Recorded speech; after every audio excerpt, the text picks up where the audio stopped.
الرجيم بسم الله الرحمن الرحيم وبه نستعين وهو خير المعين صلى الله على سيدنا محمد وآله الطاهرين۔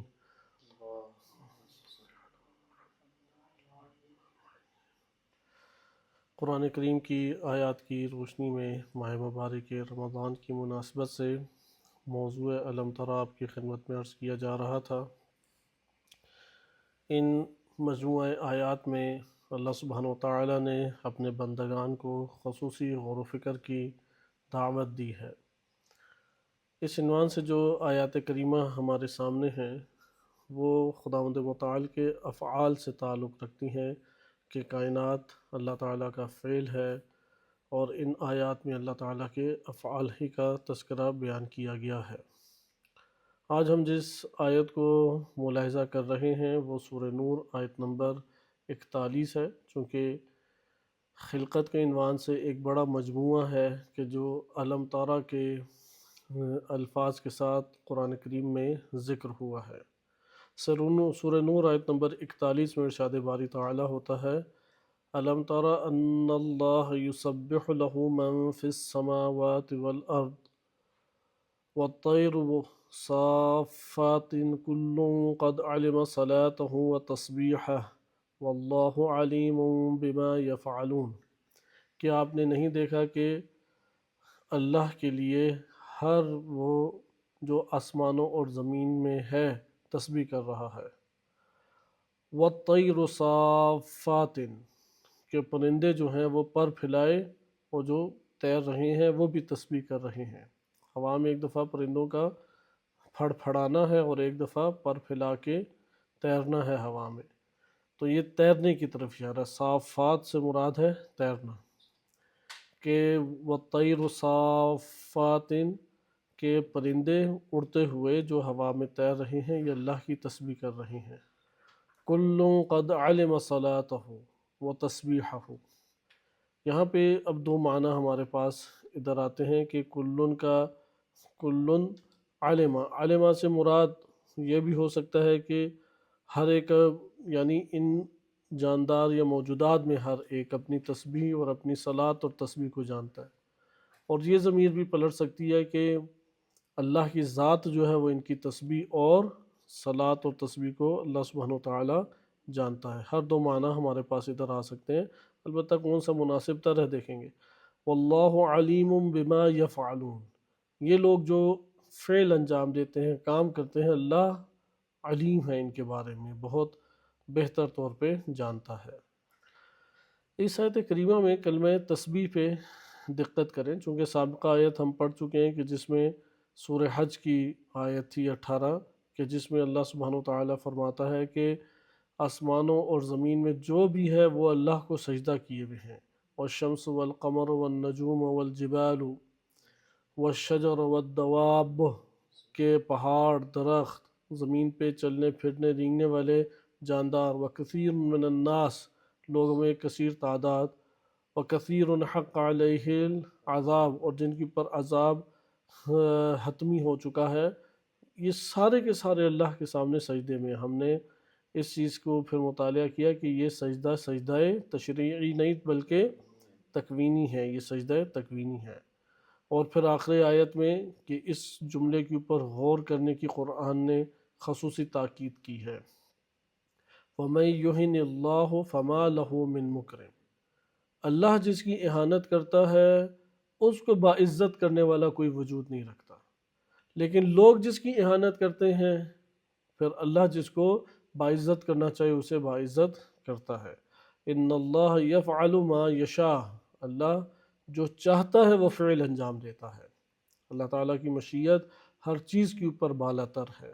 ہم تھوڑا سا اس کے اوپر کلام کسی آیت کے ضمن میں کریں گے، کیونکہ تمام آیات میں یا اس سے متعلق جو آیات ہیں خلقت کے اعتبار سے، اس میں اکثر بیشتر آپ یہ جملہ دیکھیں گے کہ اللہ تعالیٰ مشیت کے مطابق اپنے فعل کو انجام دے رہا ہے، یا اللہ تعالیٰ جانتا ہے تم لوگ جو فعل انجام دیتے ہو۔ یہاں پہ سجدہ تکوینی مراد تھا۔ اب ہم آ جاتے ہیں سورہ نور آیت نمبر 41 میں۔ سورہ نور آیت نمبر 41 میں آپ نے دیکھا کہ خداوند متعال اس آیت میں فرما رہا ہے کہ کیا تم نے نہیں دیکھا کہ اللہ کی تسبیح کر رہا ہے ہر وہ وجود کہ جو آسمانوں میں ہے اور جو زمین پر ہے، آسمان پہ تیرنے والے پرندے ہیں، اور ہر کوئی اپنی تسبیح اور صلاۃ و تسبیح کو جانتا بھی ہے، اور اللہ علیم ہے بما یفعلون۔ ہم پہلے ادھر تسبیح کا ایک معنی مختصر دیکھ لیں اور پھر آگے آیت میں چلتے، بلکہ اس سے ایک اور مربوط آیت کو ہم پڑھ لیں تو وہ زیادہ مناسب ہے۔ سورہ اسراء آیت نمبر 44، یہ بقیہ آیات کی نسبت جامع آیت شمار ہوتی ہے، چونکہ اس میں ایک جملہ ایسا آیا ہے کہ جو ہر طرح کے ایسے گمان کی نفی کر دیتی ہے کہ جو یہ گمان پیدا ہوتا ہے کہ شاید یہ جو مجموعے خلقت اللہ نے ذکر کی ہیں آیات میں فقط یہ تسبیح یا سجدہ کر رہے ہیں، بلکہ ہر شے اللہ کی تسبیح حمد کے ہمراہ کر رہی ہے۔ لہذا سورہ اسراء آیت نمبر 44 کو آپ ملاحظہ کریں۔ سورہ بنی اسرائیل بھی اس سورہ کو کہا جاتا ہے کہ ارشاد باری تعالیٰ ہوتا ہے تسبح لہ السماوات السبع والارض، کہ جو آسمانوں، 7 آسمان اور زمین، ادھر وہ نہیں ہے من فی السماوات نہیں ہے لفظ، ادھر کیا ہے 7 آسمان اور زمین، وہ اللہ کی تسبیح کر رہے ہیں۔ اور کون کر رہا ہے؟ وَمَن فِيهِنَّ، اور جو ان 7 آسمانوں میں اور زمین میں ہے وہ بھی سب اللہ کی تسبیح کر رہے ہیں۔ اب یہ جو جملہ آگے آ رہا ہے یہ جامع ترین جملہ ہے جو تمام اس طرح کی آیات کو گھیر لیتا ہے۔ وَإِن مِّن شَيْءٍ، کوئی شے ایسے نہیں ہے، کوئی بھی جسے آپ شے کہہ سکتے ہیں، کوئی چیز اور کوئی شے ایسی نہیں ہے إِلَّا يُسَبِّحُ بِحَمْدِهِ، جو اس کی حمد کے ساتھ تسبیح نہ کر رہی ہو۔ صحیح؟ ہر شے کیا کر رہی ہے؟ اس کی حمد کے ساتھ تسبیح۔ یہ وہ حقائق ہیں کہ اگر قرآن ہمارے پاس نہ ہوتا یا اللہ تعالیٰ کے نمائندگان ہمارے پاس یہ خبر نہ لے کے آتے، ہمیں کبھی بھی نہیں اس حقیقت کی خبر ہوتی، کیونکہ یہ آیات کائنات کے ہر ذرے کی ایک حقیقت کو بیان کر رہی ہیں۔ اِن مِّن شَيْءٍ إِلَّا یسبح بحمدہ، کوئی شے ایسی نہیں ہے کہ مگر وہ اللہ کی حمد کے ساتھ اس کی تسبیح بجا لا رہی ہیں۔ ولیکن لا تفقہون تسبیحہم، لیکن تم اس کی تسبیح کو نہیں سمجھتے۔ فقہ کہتے ہیں غور سے سمجھنا، فہم کے ساتھ سمجھنا۔ صحیح؟ لا تفقہون تسبیحہم، تم ان کی تسبیح کو نہیں درک کر سکتے، نہیں سمجھتے۔ انہ کان حلیما غفورا، بے شک اللہ حلیم غفور ہے۔ یہ آپ نے دیکھا صفات فعلی ہیں، غفور ہے، حلیم ہے، یا اسی طریقے سے اللہ سبحانہ و تعالیٰ کی جو تسبیح ہے کہ یہ سارے کے سارے ان افعال سے ہمارے سامنے صفات سامنے آتی ہیں۔ خلاصہ کلام یہ آپ نے آیت دیکھی، چونکہ سورہ نور آیت نمبر 41 میں کیا بیان ہے کہ الم تری ان اللہ یسبح لہ من فی السماوات والارض، کہ آپ نے نہیں دیکھا کہ جو کچھ آسمانوں اور زمین میں ہے وہ سب اللہ کی تسبیح کر رہے ہیں۔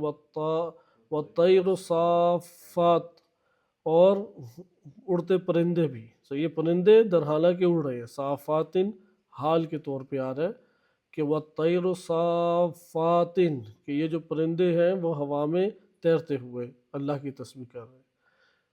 پھر دوسری بات جو اس آیت میں بیان کی، کل علم صلاتہ و تسبیحہ، ان میں ہر ایک ان میں سے کیا ہے؟ اپنی صلات اور تسبیح کو جانتا ہے۔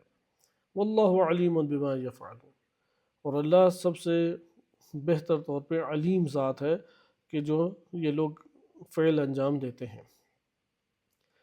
اچھا، اب سورہ ہمارے پاس سورہ بنی اسرائیل آیت نمبر 44 میں ادھر آغاز سے ہی شروع ہوتا ہے کہ تسبح لہ السماوات السبع والارض وما فیہن، کہ جو کچھ آسمان اور زمین بھی سارے کے سارے 7 آسمان اور زمین اور جو کچھ ان میں ہے، وہ وہی آیت کا معنی بن جاتا ہے۔ لیکن یہ ٹکڑا نہیں موجود سورہ اسراء کا، یہ جو جملہ ہے یہ نہ جو ہم نے گزشتہ درس میں سجدے والی آیت پڑھی ہے اس میں بھی مجموعہ خلقت کا عنوان تھا، اور آج جو سورہ نور کی پڑھی ہے اس میں بھی مجموعہ خلقت ہے، خلقت کے مجموعہ کا تذکرہ ہے۔ لیکن اس سورہ اسراء آیت نمبر 44 میں یہ بات کا تذکرہ ہے کہ وَإِن مِّن شَيْءٍ إِلَّا، یسبح بحمدہ، اب اس کی حمد کے ساتھ تسبیح کری، کوئی شے، یعنی اب اس جگہ پر آپ کوئی ذرہ بھی تصور نہیں کر سکتے کہ جو اللہ کی حمد کے ساتھ تسبیح نہ کر رہی. صحیح. اچھا یہ ہم سورہ نور کی آیت کے تھوڑا پڑھ لیں سیاق سباق کو بھی تو اچھا ہے، چونکہ ہم نے آیت نمبر 41 پڑھی، حتیٰ کہ جو کل ہم نے آیت پڑھی تھی اس میں بھی سیاق دیکھتے تو دلچسپ چند نکات ہمارے سامنے آ سکتے تھے. بہرحال آیات چونکہ زیادہ ہیں اور فرصت ابھی نکل گئی ہے، اس آیت کی پر دوبارہ آئے تو پھر کلام طولانی ہو جائے گا. ہم نے سجدے کی حالت کو دیکھا، سارے حالت سجدہ میں ہیں، کوئی شے ایسی نہیں ہے جو اللہ کے سامنے تکوینی سجدے میں نہ ہو.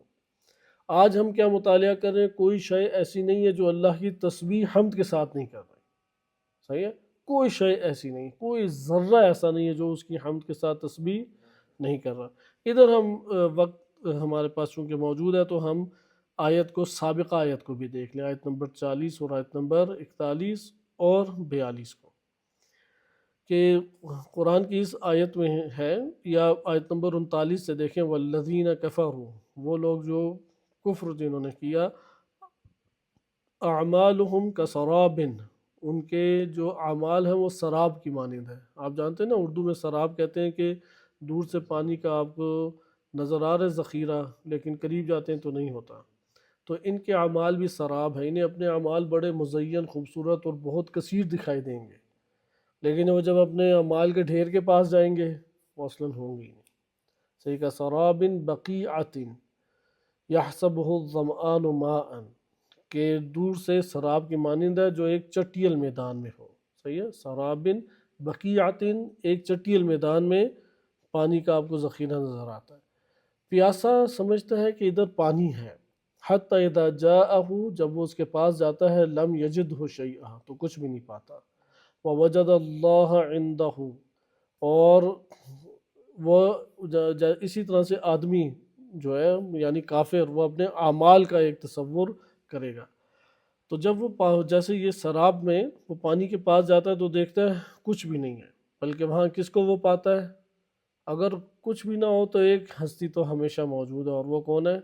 اللہ کی ذات. ووجد اللہ عندہ، اس وقت وہ پھر اللہ کو پاتا ہے. فوفاہ حساب، اور اللہ اس کا حساب پورا پورا دے دے گا. واللہ سریع الحساب، اور اللہ سریع الحساب ہے. دعا جوشن کبیر کل آپ نے پڑھی ہوگی، اس میں یہ صفت اللہ سبحانہ وتعالیٰ کی وارد ہوئی ہے، یا سریع کے عنوان سے. سریع حساب ہے خداوند متعال. اس آیت میں آپ نے دیکھا کہ اگر اعمال اللہ کے لیے انجام نہیں دیتے تو اعمال کا جتنا ڈھیر لگاتے جائیں، جتنی شہرت ہو، مقبولیت ہو، لوگوں میں نام ہو، وہ سراب بقیعۃ ہے، کہ ایک چٹیل میدان میں سراب ہے کہ جب اس کے پاس جائیں تو ادھر کچھ نہیں ہوگا. اسی طرح کافر ہے، وہ اپنے جب اعمال کی طرف آگے بڑھے گا تو دیکھے گا وہ چٹیل میدان میں اعمال کچھ نہیں ہے، لیکن ادھر کس کو پائے گا اب کافر اپنی موت کے بعد؟ یا ہم کہہ لیں کہ اس وقت کوئی ہستی اگر رہ جاتی ہے، اور وہ کون ہے؟ ووجد اللہ عندہ، اس وقت پھر اللہ ہی ہے، اور اللہ نے اب اس کا حساب لینا ہے. ووفاہ حساب، اور اللہ اس کا حساب اسے تھما دے گا. واللہ سریع الحساب. اس سے اگلی آیت دیکھیں، او کظلمات فی بحر لجی. اب دو مثالیں انسان کی حیات کی ہیں، زندگی کی یہ مثالیں. ہم زندگی کے ایام گزار دیتے ہیں، زندگی کا ہر دن ہمارے لیے قیمت رکھتا ہے، ہر دن، چونکہ زندگی دوبارہ نہیں ملنے والی. جیسا بارہا آپ کی خدمت میں عرض کیا، نہ زندگی اور یہ اوقات ملیں گے، اور نہ مرنے کے بعد کوئی دنیا سے چیز جائے گی. دنیا کی کوئی چیز بھی ہمارے ساتھ نہیں جائے گی. ہم وہ تنہائی کا تصور اس لیے نہیں کرتے کہ وہ تنہائی ہمیں میسر نہیں آتی. ہم اپنی زندگیوں کے اندر اس تنہائی کا جو ہے احساس اس وجہ سے نہیں کر پاتے کہ بڑی شدت کے ساتھ اپنے آل اولاد کے ساتھ ہم پیوست رہتے ہیں. وہ نہ بھی ہو تو اس کی یاد اور اس کی دل کے اندر جو خیالات اور سوچیں ہیں اس سے اپنے آپ کو کنارہ کش نہیں کر پاتے. لہٰذا یہ ایک بہت بڑا مسئلہ ہے ہمارے لیے کہ اس تنہائی کو درک کرنے کے لیے اہتمام ابھی سے کریں. یعنی بالفاظ دیگر اگلے جہان میں جب ہم جا رہے ہیں تو اگلے جہان میں ہم نے تنہا جانا ہے، اسے یقین جان لے کہ کوئی بھی نہیں جائے گا. بس میں قرآن کی ایک دو آیات آپ کے سامنے بیان کر دوں، کیونکہ انسان بڑی شدت کے ساتھ اپنے اہل و عیال کے ساتھ وابستہ ہوتا ہے، اور اہل و عیال سے اس وابستگی کا وہ احساس نہیں کر پاتا. اور زندگی کے ایام اس کے پاس گزر جاتے ہیں، جب اگلے جہان میں جاتا ہے تو پھر تنہائی کو پاتا ہے۔ لہذا اس عنوان کو مد نظر رکھتے ہوئے آپ کے سامنے چند آیات میں آپ کی خدمت میں عرض کرتا ہوں۔ قرآن کریم میں سورہ انفال آیت نمبر 28 میں وارد ہوا ہے، وَاعْلَمُوا أَنَّمَا أَمْوَالُكُمْ وَأَوْلَادُكُمْ فِتْنَةٌ۔ صحیح ہے؟ تمہارے اموال و اولاد کیا ہیں؟ فتنہ ہیں، یعنی اس دنیا میں تم ان سے آزمائے گئے ہو، یعنی تم نہیں ہو یہ۔ بالفاظ دیگر اس دنیا کے بعد چونکہ خاک سے ہمارا تعلق ٹوٹ گیا تو خاک کی اساس پر، مٹی کی اساس کے اوپر جتنے رشتے ناطے تعلق جڑے تھے وہ بھی سارے ٹوٹ جائیں گے، صرف ایک تعلق باقی رہ جائے گا، اور وہ کون سا تعلق ہے؟ وہ ایمانی تعلق ہے۔ اس لیے قرآن کریم نے بیان کیا کہ ہم اس کے بعد اگلے جہان میں مومنین کو ان کے اولاد کو پلٹا دیں گے، بے شرط ہے کہ وہ مومن اولاد کیا ہو؟ وہ بھی اہل ایمان ہو۔ اس کے علاوہ کیا منظر پیش کیا قرآن نے؟ باپ بیٹے سے بھاگے گا، بیٹا باپ سے بھاگے گا، زوجہ زوج سے بھاگے گی، اور زوج زوجہ سے فرار کرے گا۔ یہ سارے کے سارے فراری ہیں کہ جن کا تذکرہ کیا گیا ہے۔ لہذا یہ مطلب ایک ہمارے سامنے اس طور پر آیا کہ خداوند متعال نے اس دنیا سے جب رخصتی کا وقت رکھا ہے، دنیا کی کوئی چیز ساتھ لے کے نہیں جائے گا۔ اس دنیا کے لیے اللہ نے اموال اور اولاد لکھا ہے، اور یہ ہے فتنہ۔ اور خداوند متعال کے پاس کیا ہے؟ وَأَنَّ اللَّهَ عِنْدَهُ أَجْرٌ عَظِيمٌ، اللہ کے پاس اجر عظیم ہے۔ یا قرآن نے ایک جگہ پہ واضح طور پہ اس بات کو تکرار کر دیا کہ کیونکہ یہی آیت سورۃ تغابن میں بھی تقریباً ذکر ہے، انما اموالکم اولادکم فتنہ، لیکن اس جگہ پہ واضح طور پہ خدا نے کہہ دیا کہ تمہارے لیے یہ اولاد کیا ہے؟ زینت دنیا ہے۔ صحیح، المال والبنون زینت الحیات الدنیا، کہ اس سے زیادہ اس کی قیمت نہیں ہے، اموال اور اولاد کی اس سے زیادہ قیمت نہیں ہے۔ یہ اس لیے عرض کیا جا رہا ہے کہ جب انسان اپنی بیچارگی اور اپنی تنہائی کا احساس کرتا ہے تو اس کا سرمایہ اکٹھا کرتا ہے۔ اس لیے میں اس مطلب کو دوبارہ اس لیے تکرار کر کے عرض کر رہا ہوں کہ ہم دنیا کے اندر حقائق کی یہ زبان ہے کہ جو ہمیں قرآن بیان کر رہا ہے۔ ایک تسبیح ہے جو تسبیح تکوینی کہلاتی ہے، جیسا کہ بھی آپ پڑھ رہے ہیں، جیسا سجدہ تکوینی تھا، اس سے پہلے آپ نے مطالعہ کیا۔ یہاں پہ اس ہم نقطے کو اس لیے دقت سے پڑھیں کہ یہ جو ہمارا فہم ہے، یہ جو ہماری کوشش ہے، یہی اصل میں اگلے جہان کی رونق ہے، یہی اصل میں انسان کا اصل سرمایہ ہے۔ اس لیے ان دو آیات پہ کہ ابھی آپ نے دیکھا انما اموالکم و اولادکم فتنۃ، انسان واقعاً اپنے نفس کی گہرائی میں اس بات کو قبول نہیں کرتا کہ میں بدون بیوی بچے کہیں چلا جاؤں گا، نہیں اصلاً تصور کرتا، میں بدون اپنے بہن بھائی اور رفقا کے کسی جگہ پہ تنہا ہوں گا، نہیں اصلاً تصور کرتا۔ انسان اس دنیا سے جائے گا فقط اور فقط وہ ہے، ایک ذرہ بھی نہیں۔ اس لیے دنیا، اولاد کو کیا کہا گیا ہے؟ وہ دین ہے یا دنیا ہے؟ قرآن کی سری آیت ہے، اس آیت کو ہمیں یاد کرنا چاہیے۔ سورہ کہف آیت نمبر 46، المال والبنون زینت الحیات الدنیا، یہ دنیا کی خوبصورتی ہے، حیات دنیاوی آباد اولاد سے ہوتی ہے۔ کسی کے پاس بہت سارا مال ہو، صحت ہو، بڑی جان پہچان ہو، اولاد نہ ہو اس کے پاس دنیا نہیں ہے، زینت دنیا نہیں ہے، نصف ہے اس کے پاس دنیا۔ اولاد آس پاس ہو، اولاد سے اس کا سروکار ہو، اس کی دنیا سج جاتی ہے۔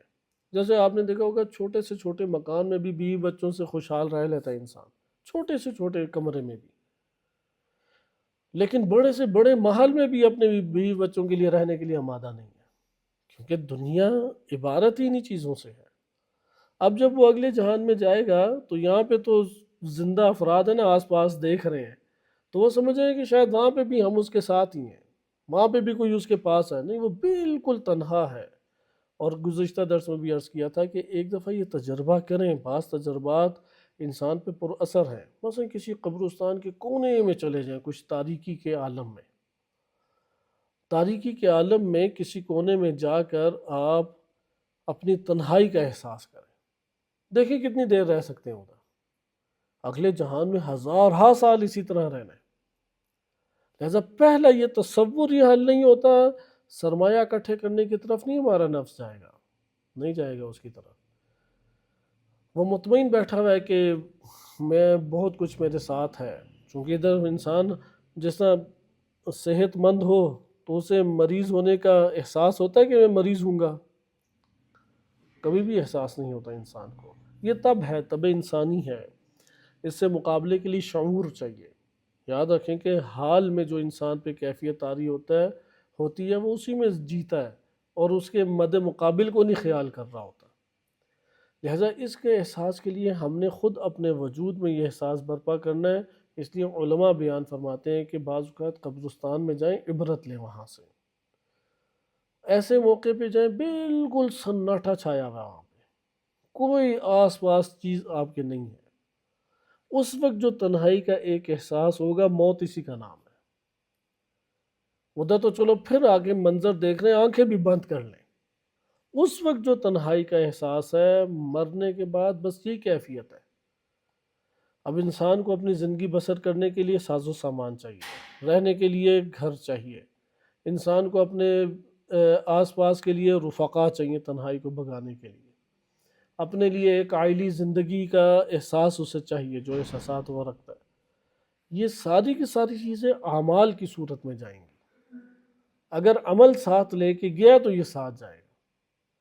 یعنی جیسے بھی ہم اپنی آزادی سے کہیں چلے جاتے ہیں، کوئی دوست مل جاتا ہے، بیوی بچے ہیں، والدین ہیں، بہن بھائی ہیں، عزیز اقربا رشتہ دار ہیں، یا پاس مال و دولت ہے تو کسی جگہ پہ کھانے پینے کے لیے چلے گئے، یہ کیفیات نہیں ہیں، یہ اس کے لیے اعمال آپ کو ساتھ لے کے جانے ہیں۔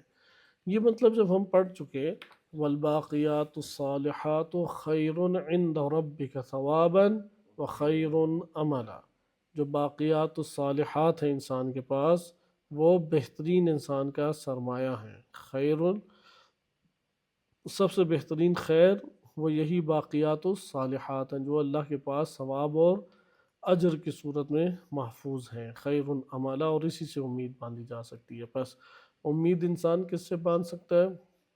وہ جو باقیات الصالحات ہے، اور اس کے اوپر بھی اکتفا نہ کرے۔ اصل اللہ تعالیٰ کی رحمت ہے، اس کا فضل ہے، اس کا کرم ہے، ان سے انسان کو امید باندھنی چاہیے۔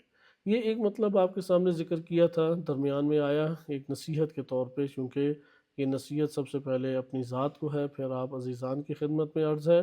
چونکہ انسان اپنے آپ میں خود اس چیز کا احساس نہیں پاتا کہ مجھے اگلے جہان میں سرمایہ کی ضرورت ہے، مجھے اگلے جہان میں زندگی بسر کرنے کے ساز و سامان کی ضرورت ہے، وہ اس کا اصلاً اپنے وجود میں احساس نہیں پاتا۔ اس احساس کو پانے کے لیے اس دنیا کے اندر عبرت کا ہونا لازم ہے۔ اس لیے ہدایت کی صرف ایک راہ نہیں ہے کہ قرآن کتاب ہدایت ہے، انبیاء رسول علیہ السلام آئے ہیں، خود عبرت وہ ہدایت ہے۔ عبرت لینے کے لیے تنہائی ضرور کاٹیں، ضرور تنہائی کاٹیں۔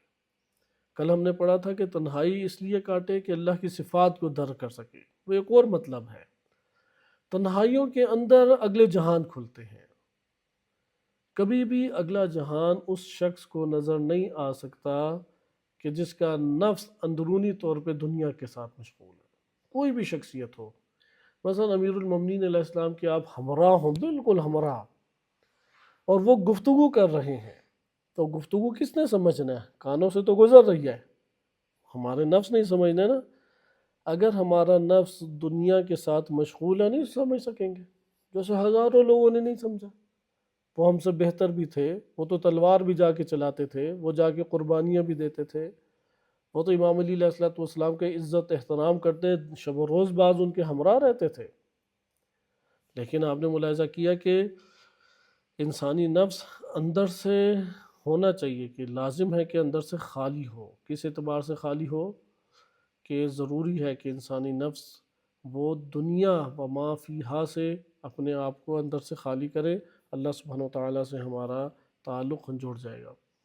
اس آیت کریمہ میں بھی اب ہم غور کرتے ہیں کہ اس کو بھی اگر ہم درک کرنا چاہتے ہیں، وہی کل والے ہمارے پاس مطالب ہیں، یا تو علمی طور پر ہے یہ بات، یا شہودی طور پر ہے۔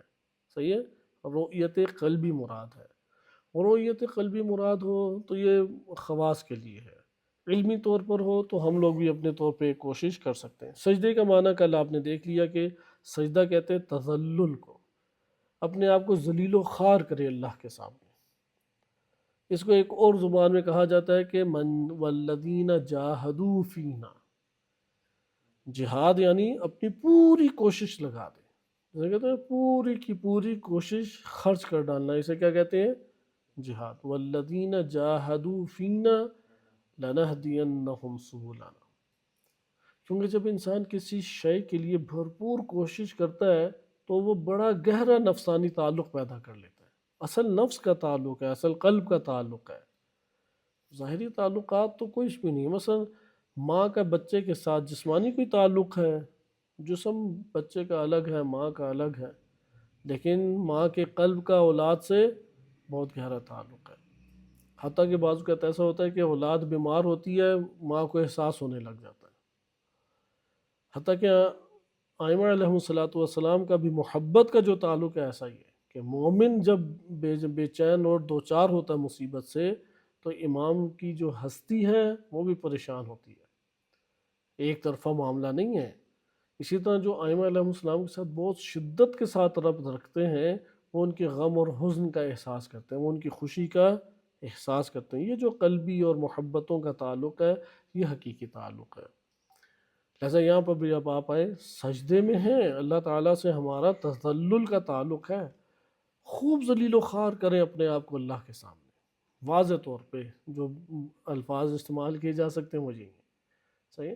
خداوند متعال کے جو ہے یہ دعاؤں میں لفظ استعمال ہوئے ہیں، ترجمہ تھوڑا ادبی کرتے ہیں تو وہ اصل معنی بعض اوقات انسان ادبی جملات جاننے والے کم ہیں نا، ادبی الفاظ، تو وہ تیزی سے ادھر سے گزر جاتے ہیں، جبکہ رکنا چاہیے۔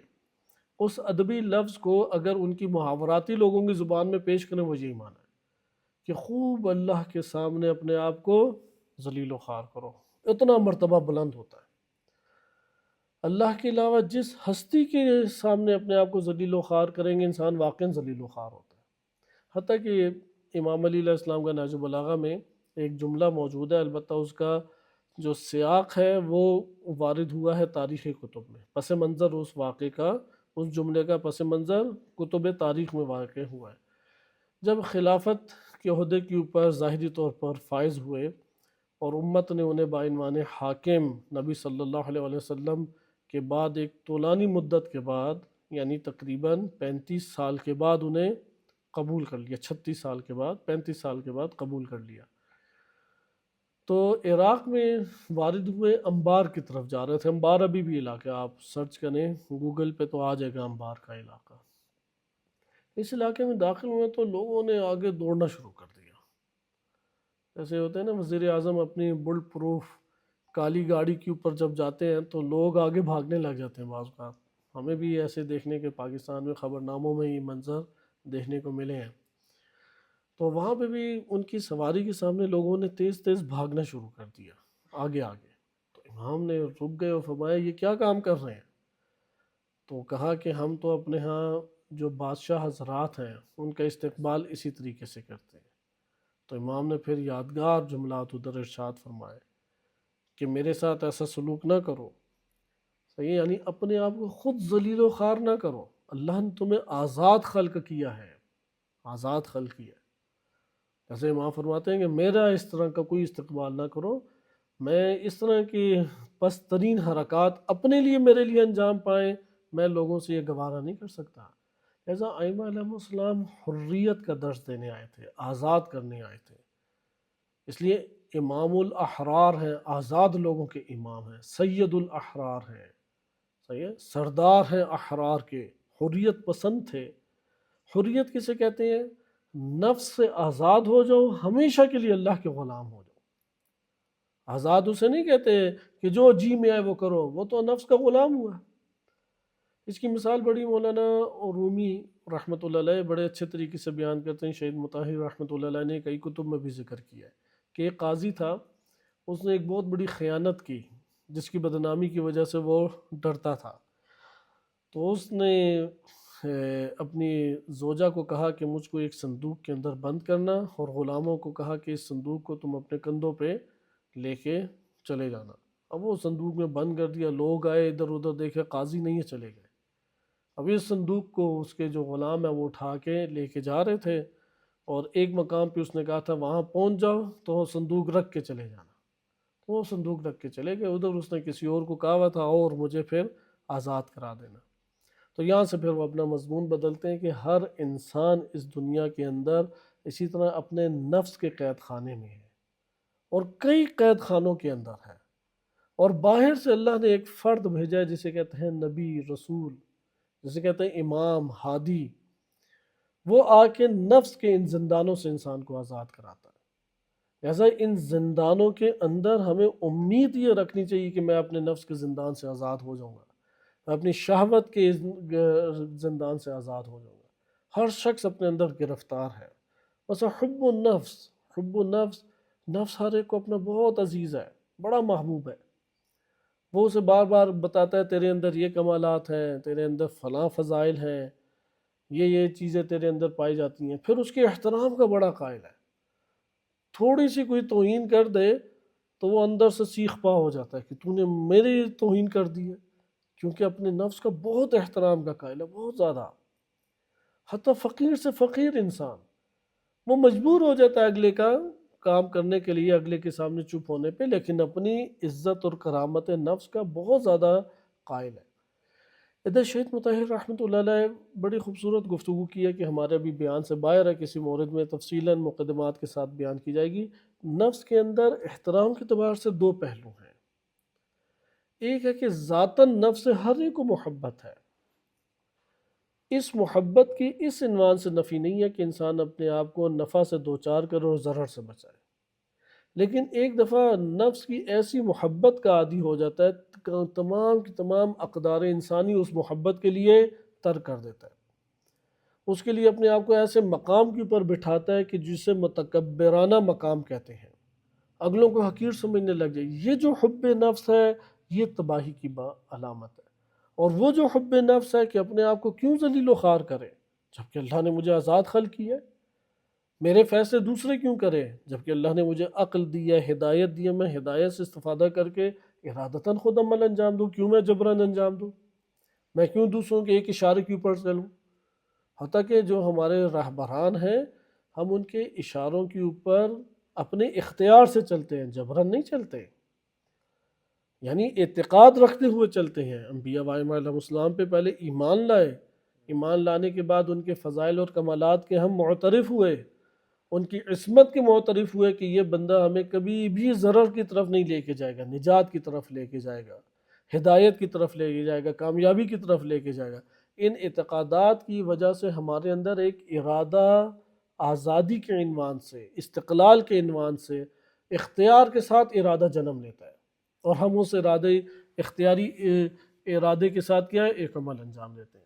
لہذا اس جگہ آپ نے ملاحظہ کیا کہ امیر المومنین علیہ السلام نے اس جگہ بندوں کو روکا، اس لیے تذلل حقیقت میں کس کے سامنے ہے؟ فقط اللہ تعالیٰ کے سامنے۔ مٹی کے اوپر چہرے کو رگڑیں، جیسے موسیٰ علیہ السلام ان کے بارے میں وارد ہوا، جناب موسیٰ کلیم اللہ علیہ السلام کی روایات میں وارد ہوا کہ وہ دایاں گال جو ہے مٹی پر رکھ دیتے تھے، الہی العاف الہی العاف، پھر بایاں گال مٹی کے اوپر رکھتے تھے، پیشانی مٹی پہ رگڑتے تھے، ناک مٹی پہ رگڑتے تھے۔ خدا کو اپنی بارگاہ میں تواضع بہت پسند ہے، یعنی کس کے سامنے کریں؟ اللہ تیرے لیے کر رہے ہیں، تیرے سامنے کر رہے ہیں، تیرے لیے کر رہے ہیں، تیری خاطر کر رہے ہیں، تیرے سامنے میں اپنے آپ کو ذلیل کر رہا ہوں، چونکہ میں تیرے سامنے حقیقی معنی میں ایک موجود ذلیل ہوں، موجود حقیر ہوں، موجود فقیر ہوں، ایک موجود محتاج ہوں۔ یہ اعتراف نہ کرے اللہ کے بارے میں، اللہ کے سامنے، توحید نہیں ہے، توحید سے آراستہ نہیں ہے انسان۔ اپنے آپ کو مقام عدم کے اوپر رکھ کر خداوند متعال سے مناجات کرے۔ اسی طرح تسبیح کے معنی کو ہم تھوڑا آج جانتے ہیں، جیسے سجدے کے معنی کے حوالے سے آپ نے تھوڑی گفتگو سنی، اور پہلے بھی آپ اس حوالے سے کچھ مطالعہ کیا۔ تسبیح کے بعض نے معنی کیے ہیں کہ یہ عبادت کی ایک جنس میں سے ہے، معجم المقاییس سے لغہ نے ذکر کیا ہے۔ یا ایک اور معنی ہے کہ کوشش کرنا، کوشش کرنے کو تسبیح سے تعبیر کیا گیا ہے۔ اچھا، تنزیہ بھی بعض نے کہ تنزیہ کو کہتے ہیں تسبیح۔ مفردات راغب میں شیخ راغب اصفہانی نے ذکر کیا المر السریع فی الماء، تیزی سے پانی سے گزرنے کو کیا کہتے ہیں؟ سبح یا سبح، تو یہ تیزی سے پانی سے گزرنا۔ اسی سے استعارے کے طور پہ کہتے ہیں کہ آسمان میں جو ستاروں کی گردش ہے اسے کیا کہتے ہیں؟ سباحہ یا سبح سے تعبیر کیا جاتا ہے۔ جیسے قرآن کریم سورہ انبیاء آیت نمبر 33 میں وَكُلٌّ فِي فَلَكٍ يَسْبَحُونَ، کہ فلک میں سارے کے سارے افلاک میں، فلک میں کیا ہیں؟ وہ تیر رہے ہیں، تسبیح کر رہے ہیں۔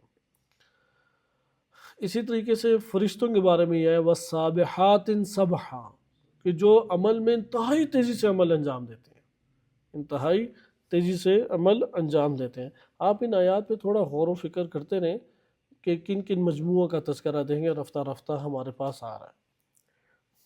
ایک تو اس آسمانی اور زمینی موجودات کا تذکرہ آ رہا ہے، ملائکہ کا تذکرہ ہمارے پاس انشاءاللہ بھی آئے گا، اور اسی طریقے سے سجدہ ہے کہ تذلل یا ذلت کے عنوان ہمارے سامنے آتا ہے۔ تسبیح کا بھی ہم معنی دیکھ رہے ہیں۔ ہم اگلے انشاءاللہ عشر رمضان المبارک میں اس موضوع کو دیکھیں گے کہ نظام افعال الہی ہے کیا۔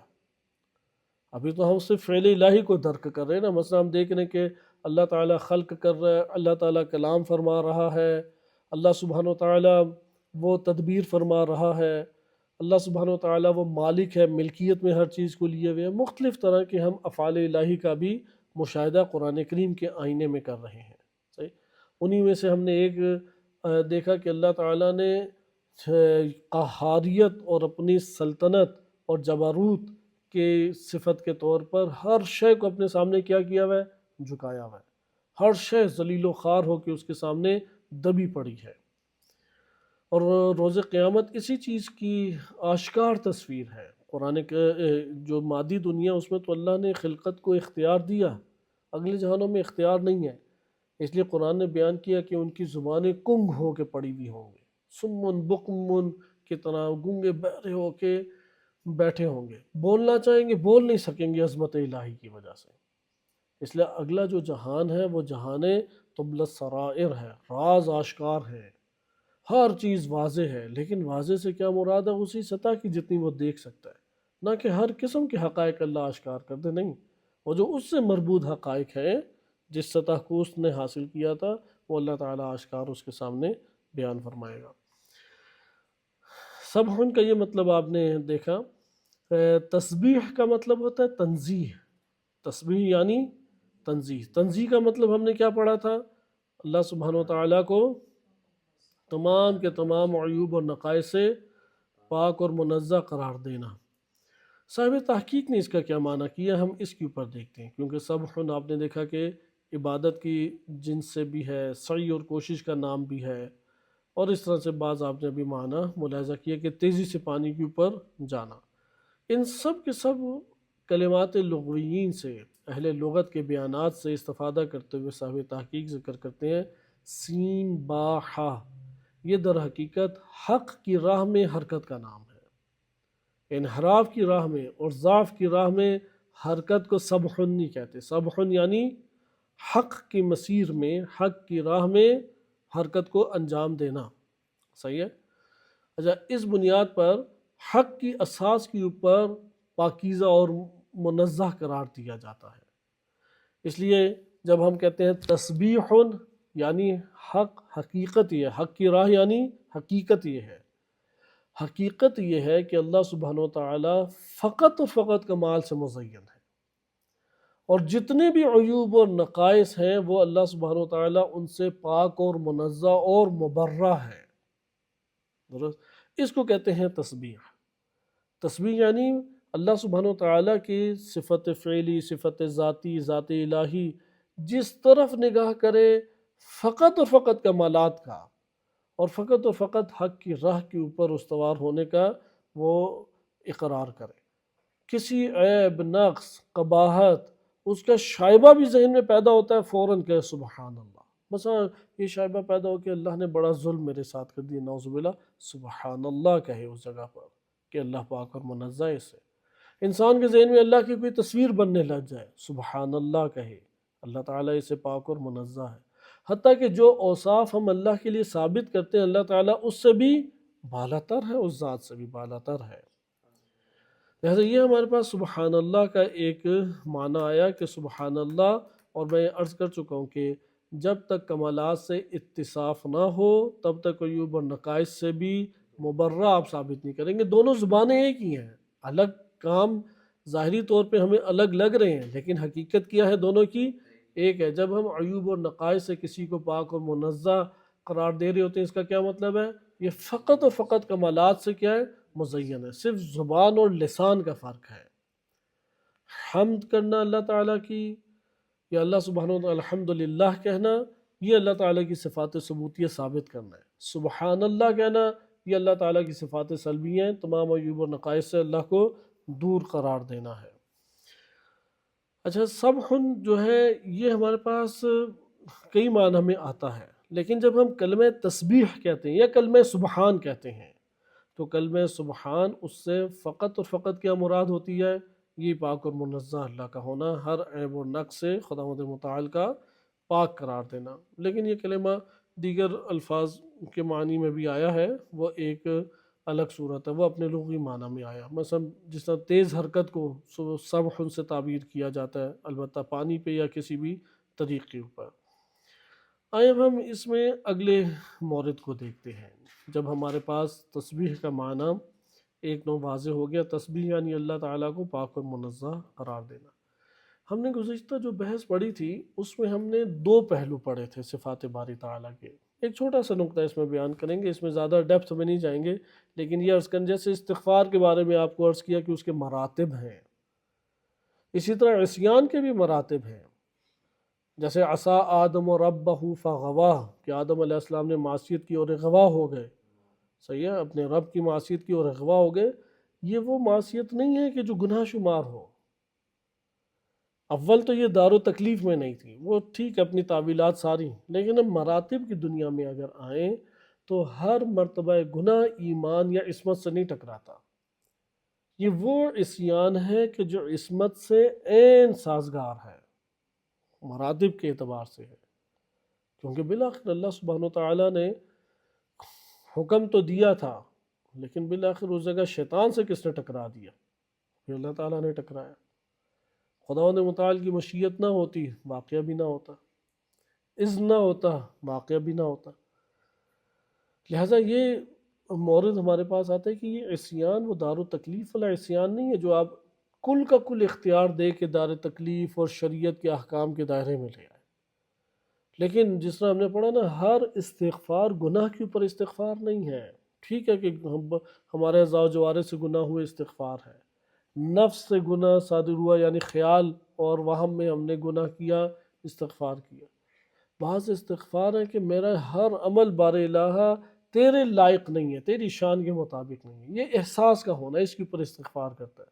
یہ انبیاء و ائمہ علیہ السلام کا استغفار ہے، خالص ترین عبادت انجام دیتے ہیں، اللہ کو قبول بھی ہے، لیکن عاجزی، تواضع، تذلل کا یہ مقام ہے کہ وہ اپنے ہر عمل کو انجام دیتے ہوئے بھی اپنے آپ کو کس کے مقام کی پر رکھ رہے ہیں؟ ایک گناہ گار کے مقام پہ رکھ کے اللہ سے فریاد کر رہے ہیں۔ اس لیے ہر استغفار بھی گناہ کی اساس پر نہیں، اللہ سے غفلت کی اساس کے اوپر استغفار ہے۔ یہ بھی انبیاء و ائمہ علیہ السلام نہیں کرتے، چونکہ وہ کبھی غافل ہی نہیں ہوتے اللہ سے۔ تواضع کی وجہ سے استغفار ہے ان کا، یا یہ احساس کے حق بندگی ادا نہیں کر سکے، صحیح ہے، اور وہ تو کسی کے قبض قدرت میں ہے ہی نہیں، استطاعت میں ہی نہیں ہے کہ حق بندگی ادا ہو جائے۔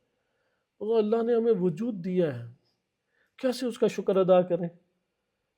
چونکہ کوئی نیکی کرے تو اس کا بدلہ کیا ہوتا ہے؟ حل جزاء الاحسان الا الاحسان، سورہ رحمان نے یہ ہمیں تعلیم دیا کہ نیکی کرو تو اس کے ساتھ ویسے ہی نیکی کرو۔ آج کل یہ فراموش افراد کر چکے ہیں ضابطے، خصوصاً وہ افراد ضابطے اپنی زندگی میں اس ضابطوں کو فراموش کر دیتے ہیں کہ جو اپنی زندگی میں پلے بڑے ہوتے ہیں احسانات کے عنوان سے، وہ پھر کسی کے بھی احسان قبول کرنے کے لیے تیار نہیں ہوتے۔ خوب کسی کے احسانات کی وجہ سے بلیک میل ہونا بھی ٹھیک نہیں ہے، اپنی زندگی بگاڑنا بھی ٹھیک نہیں ہے، لیکن احسان کا بدلہ احسان ہے، احسان کا بدلہ احسان ہے۔ اللہ تعالیٰ نے ہم پر احسان کیا ہے، ہم اس کے سامنے کس طرح وہ احسان کر سکتے ہیں، اس کا بدلہ دے سکتے ہیں؟ مخلوق تو نہیں دے سکتے۔ جتنی عظمت کی حامل ہو جائے مخلوق، اللہ کے احسان کا بدلہ نہیں دے سکتی۔ ساری کی ساری قربانیاں دے دے جیسے کربلا میں دے دی گئیں، تب بھی اللہ کے احسان کا بدلہ ادا نہیں ہو سکتا، چونکہ ساری امانتیں اللہ ہی کی تھیں، ان کا رب بھی اللہ ہی تھا، پالا بوسا بھی اللہ تعالیٰ نے۔ خداوند متعال نے ہی ان کو یہ خوبصورت ترین جسم اور روح عطا کی، یہ مقامات اللہ نے عطا کیے، اللہ نے انہیں اپنا قرب عطا کیا، سب چیزیں تو اللہ نے عطا کی، لہذا نہیں ادا ہو سکتا احساس حق بندگی، یا جو اللہ نے ہمارے اوپر احسانات کیے ہیں وہ ایک کا بھی ہم نہیں بدلہ دے سکتے، ایک کا بھی بدلہ نہیں دے سکتے۔ تو خلاصہ کرام جس طرح استغفار وہ سارے کے سارے گناہوں پر نہیں ہے، اسی طریقے سے آپ نے دیکھا کہ سارے کے سارے عصیان اور گناہ بھی ایک جیسے نہیں ہیں، نام گناہ رکھ دیتے ہیں، جیسے حسنات الابرار سیئات المقربین، حسنات جو ہے ابرار کی جو نیکیاں ہیں وہ کیا ہیں، مقربین کی برائیاں ہیں۔ آپ اپنے گھر میں بھی یہ جملے بولتے ہیں نا، کہ اپنے بھائی کو یا بچے کو کہتے ہیں کہ یار تم سے یہ توقع نہیں تھی، وہ کہتا ہے کیا مجھ سے، میں بھی تو دوسرے کی طرح آپ کے سامنے بس بیٹھ کے اپنے کام سے پھر نکل گیا۔ تو کہا کہ یار تم دوسروں کی طرح تھوڑی ہو، تم تو میرے قریبی ہو، قریبی ہونے کی وجہ سے تمہیں میرا ساتھ دینا چاہیے تھا، چیزیں اٹھانی چاہیے تھیں۔ تو یہاں پہ بھی آپ نے دیکھا کہ وہ جو ہے اب نیک ہے، وہ کوئی گناہ کر کے نہیں گیا، وہ آپ کہیں کہ مثلا کوئی برادر ابرار کہہ لیں فی الحال، کہ وہ کہیں گے برادر ابرار نے جو کام کیا ہے، وہ یہ جو مقرب ہمارے پاس بیٹھا ہے، تم اس طرح کے تم وہ گناہ ہے اگر تم نے ابرار والا کام کیا۔ صحیح؟ ابرار والے کام سے بچو، مقربین کا بھی ایک وظیفہ ہوتا ہے، فعل ہوتا ہے، خصوصاً والدین یہ جملہ بڑا بولتے ہیں، انہیں بچوں سے توقع بہت زیادہ ہوتی ہے، چونکہ والدین جو قرب رکھتے ہیں بچے بھی ویسا ہی والدین کا قرب رکھتے ہیں، وہ رکھ ہی نہیں کبھی سکتے، چونکہ اللہ تعالیٰ نے وہ قرب عطا کیا نا۔ والدین کو اولاد کا قرب وہ خدا نے عطا کیے، اور بچے نے جو قرب ہے وہ اپنی زندگی میں نشوونما چونکہ ساری عمر پائی ہے، اور محبت کو دیکھا ہے، ایثار کو دیکھا ہے، قربانی کو دیکھا ہے، اس لیے بڑا شدید رب بچے کا بن جاتا ہے، لیکن وہ ربط نہیں ہے کہ جو والدین کا ہے۔ اس لیے اسے بیگم مل جائے تو پھر والدین تھوڑے سے دور دور ہی اچھے لگتے ہیں اسے، مسائل جو ہمارے گھریلو پیدا ہو جاتے ہیں یہ بھی ہمیں نشاندہی کرتے ہیں۔ مقصود یہ ہے کہ سارے گناہ بھی ایک سطح کے نہیں ہیں، ساری توبہ بھی ایک سطح کی نہیں ہے۔ اسی طریقے سے اس مورد میں ہم آ جائیں، تسبیح کے مورد میں آ جائیں، ہر چیز شے کی تسبیح بھی ایک طرح کی نہیں ہے، ہر چیز کا سجدہ بھی ایک طرح کا نہیں ہے، ہر چیز کے کیا ہو گئے ہمارے پاس مراتب بن جاتے ہیں۔ جب اس بات کو ہم سمجھ چکے ہیں تو تسبیح کیا ہوئی کہ خداوند متعال کی تنزیہ کرنا، یہ مطلب بیان کرنا تھا کہ اللہ کی تنزیہ بھی ایک طرح کی نہیں ہے، جو ہم اب سابقہ دروس میں چونکہ پڑھ چکے ہیں دو مورد، ایک وہی عقائدی اور فلسفی نوعیت کی تھی، یعنی ہماری کلامی اور عقائدی کتابوں سے، اور فلسفہ، کیونکہ فلسفہ ہمارے عقائد میں 70 سے 80% فلسفہ داخل ہے، جو اس مکتب تشیع کا 1000 سالہ اعتقادی کتابوں کا مجموعہ ہے، وہ کس کس دائرے میں ہے، وہی فلسفی قواعد اور افکار کے دائرے میں بیان کیا گیا یا مناظرانہ اسلوب میں بیان کیا گیا۔ بہرحال اس کے اعتبار سے ہم نے دیکھا عقلی ایک تحلیل تھی صفات باری تعالیٰ، لیکن ایک ہم نے دیکھا مقام احدیت، مقام وحدیت ذات، یہاں پر عرفا نے آ کے، وہ عرفا اس تنزیہ کے قائل ہے۔ پہلی تنزیہ یہ ہے کہ سفر کرو اپنی زندگی میں اور کہاں پہ پہنچو، وحدیت پہ، کثرت صفات کو دیکھ رہے ہو، پھر ذات الہی کو اور تنزیہ کرو، اب کہاں پہ ہے، مقام احدیت میں دیکھ رہے ہو، پھر کہو سبحان اللہ، اور فقط اللہ سبحانہ و تعالیٰ کو بدون صفات ملاحظہ کیا جائے، اللہ تعالیٰ کو بدون صفات ملاحظہ کرنا، اس کو وہ کہتے ہیں تسبیح ہے۔ بس تسبیح بھی سب کی ایک درجے کی نہیں ہے۔ بہرحال ہم اپنے دائرے کی بات کریں، ہمیں تو فوراً ہی خدشات لاحق ہو جاتے ہیں، شاید ہمارے پاس آج ظلم کیا ہے، اگلے کو مال دے دیا ہمیں فقیر رکھا، اگلے کو جان دے دی ہمیں کمزور رکھا، اگلے کو صحت دے دی ہمیں مریض رکھا، اگلے کو سب کچھ عطا کر دیا، ایک ہم ہی بیچارے اس دنیا کے اندر سے۔ تو اس طرح کہ ہمیں ضرورت عیب و نقص والی تسبیح کی ہے، لیکن یہ نہ سمجھے کہ اس کے علاوہ کوئی اور تسبیح ہے ہی نہیں۔ اسی طرح تسبیح کا ایک مرتبہ تکوینی ہے، جیسے سجدے کا ایک مرتبہ کیا تھا؟ تکوینی، اور ایک مرتبہ یا درجہ اس کا تشریعی ہے۔ جو جناب سیدہ سلام اللہ علیہ کی تسبیح میں سبحان اللہ ہے وہ تشریعی ہے، مستحب ہے۔ نماز میں جو واجب ذکر ہے، واجب ذکر، اس کے علاوہ تسبیح کے علاوہ ذکر نہیں ہو سکتا۔ نماز میں ایک ہے عمل رکوع اور ایک ہے ذکر رکوع، دونوں الگ الگ عمل ہیں، صحیح ہے؟ جیسا سجدہ کرنا الگ عمل ہے اور ذکر سجدہ الگ عمل ہے۔ سجدے میں آپ سبحان ربی الاعلیٰ و بحمدہ کہیں گے، عظیم نہیں کہہ سکتے۔ ادھر فقہی مسائل میں سے ہے کہ آپ سبحان ربی العظیم سجدے میں نہیں کہہ سکتے، کیا کہیں گے؟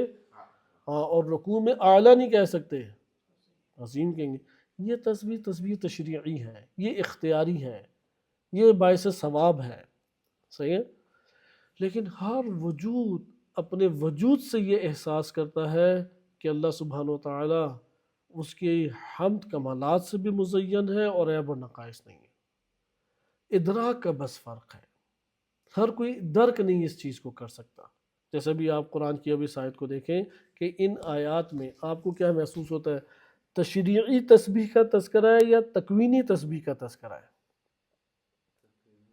آسمان اور زمین اور جو کچھ اس کے اندر ہے وہ تسبیح کریں، تشریعی تسبیح ہے کہ اللہ تعالیٰ نے حکم دیا اور اختیار دیا ہے اور وہ خود کرے یا نہ کرے، بلکہ کیا ہے؟ تکوینی تسبیح، ہر شے اپنے وجود سے تکوینی تسبیح کے لیے زبان سے سبحان اللہ کہنا لازم نہیں ہے۔ تکوینی تسبیح کے لیے زبان سے سبحان اللہ کہنا لازم نہیں ہے، بلکہ اس کا وجود، خود اس کا وجود میں ہونا، وہ زبان حال سے بتا رہا ہے کہ یہ کمالات جو اس میں پائے جا رہے ہیں کسی صاحب کمال ہستی نے اسے دیا ہے، اور یہ جو نقائص پائے جا رہے ہیں یہ خود اس کی اپنی ذات کا نتیجہ، اور وہ صاحب کمال ہستی ان عیب اور نقص سے کیا ہے؟ پاک اور منزہ ہے۔ ہر ذرہ اس بات کو بیان کر رہا ہے، ایسا ہر ذرہ زبان حال سے تسبیح کر رہا ہے، اپنے وجود سے تسبیح کر رہا ہے۔ کوئی زبان اعضاء سے تسبیح نہیں کر رہا بلکہ زبان حال سے تسبیح کر رہا ہے۔ اس لیے اس تسبیح کے اوپر بھی ہمیں دقت کرنی چاہیے۔ ادھر آپ کے سامنے واضح طور پہ یہ بات آئی کہ تنزہ جو ہوتا ہے، حق کی راہ میں جو ایک حرکت ہے، وہ موضوعات کے اعتبار سے تبدیل ہوتی رہتی ہے۔ جب ذات باری تعالیٰ کی باری آتی ہے تو اس وقت ہمیں ذات باری تعالیٰ سے عیب اور نقص سے پاک اسے قرار دینا کیا کہلائے گی؟ یہ تسبیح کہلائے گی۔ اچھا، اب اس کو تھوڑا سا ہم اور کھول کے دیکھتے ہیں، البتہ پہلے آیت کریمہ کو ہم دیکھ لیں کہ جس میں یہ کہا ہے کہ لا تفقہون، اس کو ہمیں تھوڑا سا سمجھنے کی ضرورت ہے۔ میں تسبیح کی طرف دوبارہ آتا ہوں، لیکن چونکہ سورہ اسراء ہماری کمپلیٹ ہو جائے گی اور ہمارا موضوع جو ہے وہ سورہ نور آیت نمبر 41 ہے، تو سورہ نور آیت نمبر 41 کی ایک بہترین تشریح کیا ہے؟ سورہ اسراء آیت نمبر 44، بہترین خوبصورت تشریح ہے۔ تسبح له السماوات السبع والارض ومن فیہن وَإِن مِّن شَيْءٍ إِلَّا يُسَبِّحُ بِحَمْدِهِ، کوئی شے ایسی نہیں ہے کہ جو حمد کے ساتھ اس کی تسبیح نہ کرے۔ حمد یعنی سب کمالات سے متصف کر رہی ہے، تسبیح یعنی تمام عیوب اور نقائص سے جدا کر رہی ہے۔ وَلَكِن لَا تَفْقَهُونَ تَسْبِيحَهُمْ، لیکن تم اس کی تسبیح کو نہیں سمجھ سکتے۔ وہ جو یہ اعتراف کیے ہوئے ہے تم اس کی تسبیح کو سمجھ نہیں سکتے۔ فقہ جو ہے یہ ادراک سے تعبیر کیا جاتا ہے۔ ادراک یعنی ایک چیز کا علم ہو جانا، صحیح ہے؟ علم کے لیے کئی الفاظ عربی میں استعمال ہوتے ہیں، معرفت بھی ہے، ادراک بھی ہے، درایت بھی ہے، مختلف کلمات ہیں کہ جو وارد ہوئے ہیں۔ یہاں پہ ادراک یعنی علم کا ہونا۔ اچھا، یہ آیت ہمیں آ کے بتاتی ہے، یہ آیت غیبی علوم میں سے ہے، یہ یاد رکھیں۔ سائنس ادھر تک نہیں پہنچ سکتی، علماء کے عقلی استدلالات ادھر تک آسانی سے نہیں پہنچ سکتے۔ یہ اللہ سبحانہ و تعالیٰ کا علم غیبی ہے کہ جو اللہ تعالیٰ ہمیں کائنات کا تعارف کرا رہا ہے۔